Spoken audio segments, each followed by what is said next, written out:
पाठ 13 वाक्य तथा अर्थ के आधार पर वाक्य के भेद प्रभेद।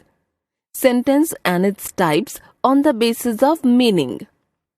वाक्य अपने मन की बात, भाव या विचार को दूसरों तक पहुंचाने के लिए हम वाक्यों का प्रयोग करते हैं। जैसे लड़के पतंग उड़ा रहे थे, लड़कियां सिलाई कर रही हैं, बारिश हो रही है। लेकिन यदि हम लड़के, पतंग या लड़कियां सिलाई कहें तो ये अंश वाक्य नहीं कहे जा सकते, क्योंकि इन अंशों से कोई बात पूरी तरह से स्पष्ट नहीं होती। इसका प्रमुख कारण यह है कि इनमें कोई क्रिया नहीं है। सामान्यतः बिना क्रिया के वाक्य नहीं बनता। वाक्य में कम से कम एक क्रिया का होना आवश्यक है। वाक्य की रचना। सामान्यतः वाक्य की रचना दो अंशों से होती है, उद्देश्य तथा विधेय। उद्देश्य वाक्य का वह अंश जिसके बारे में कुछ कहा जाता है, उद्देश्य कहलाता है। विधेय उद्देश्य के बारे में जो भी कुछ कहा जाता है, विधेय कहलाता है। उदाहरण उद्देश्य विधेय। बच्चे मैदान में खेल रहे हैं, सभी लोग आज मेले में जा रहे हैं, झूठ बोलने वाला लड़का आज स्कूल नहीं आया। वाक्य की परिभाषा।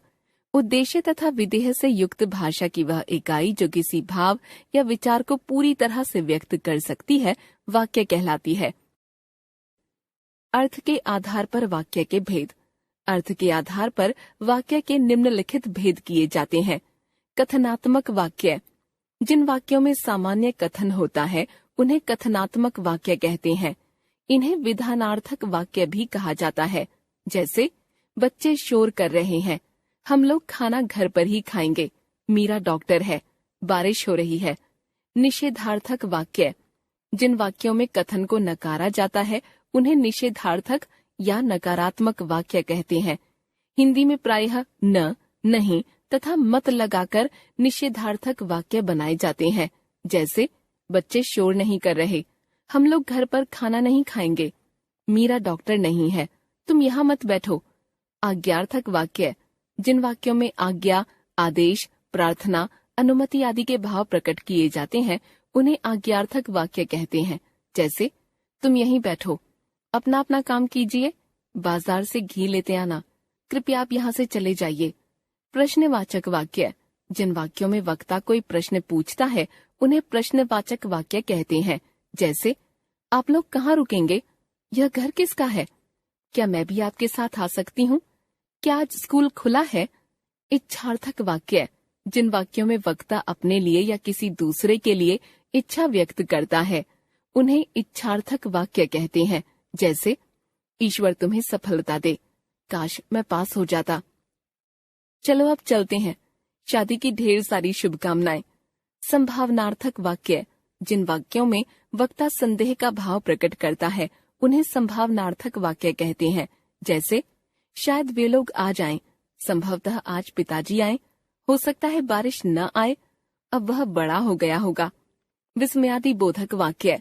जिन वाक्यों में विस्मय, आश्चर्य, घृणा, प्रेम, हर्ष आदि के भाव व्यक्त किए जाते हैं उन्हें विस्मयादि बोधक वाक्य कहते हैं।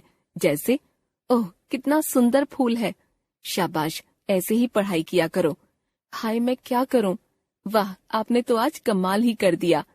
संकेतार्थक वाक्य।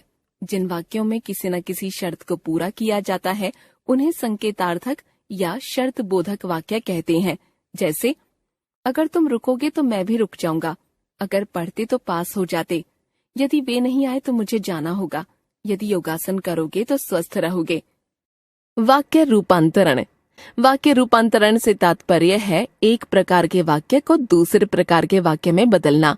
जैसे विधानवाचक वाक्यों को निषेधात्मक या प्रश्नवाचक वाक्यों में बदलना, या निषेधात्मक वाक्यों को विधानवाचक या किसी अन्य प्रकार के वाक्य में बदलना। निम्नलिखित उदाहरण देखिए। विधानवाचक वाक्य, स्कूल की छुट्टी हो गई है। निषेधात्मक वाक्य, स्कूल की छुट्टी नहीं हुई है। प्रश्नवाचक वाक्य, क्या स्कूल की छुट्टी हो गई है। वह लंदन जाएगा, वह लंदन नहीं जाएगा, वह लंदन कब जाएगा। आज्ञार्थक वाक्य, तुम यहाँ बैठो। निषेधात्मक वाक्य, तुम यहाँ मत बैठो। संदेहवाचक वाक्य, तुम यहाँ बैठे होंगे।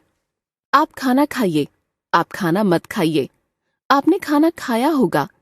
इस तरह से हम एक प्रकार के वाक्य को दूसरे प्रकार के वाक्य में बदल सकते हैं, पर यह बात ध्यान रखनी चाहिए कि इस तरह के वाक्य परिवर्तन में मूल वाक्य का अर्थ बदल जाता है।